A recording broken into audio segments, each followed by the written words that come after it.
NCP বর্তমান বাংলাদেশের রাজনীতিতে সবচেয়ে আলোচিত এবং সমালোচিত একটি রাজনৈতিক দলের নাম। তারা প্রথমে সমালোচিত ছিলেন কিংস পার্টি নামে, যে সরকারের দল এটি। সেই নাম কিছুটা তারা গুছাতে পেরেছেন ওই বদনাম। এখন তারা সবসময় সমালোচনায় বা আলোচনায় থাকেন যেটা নিয়ে, যে বিভিন্ন রাজনৈতিক দলের নামে বা বিশিষ্ট রাজনৈতিক ব্যক্তিদের নামে উদ্ভট নানান ধরনের কথাবার্তা মাঝে মধ্যে বলেন। এই জন্য তারা তাদের এই দলটি আলোচনা এবং সমালোচনার টেবিলে থাকে।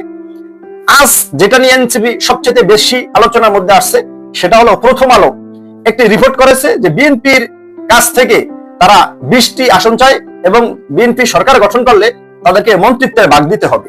কিন্তু এই কথাটি এনসিপি নেতা অস্বীকার করেছে।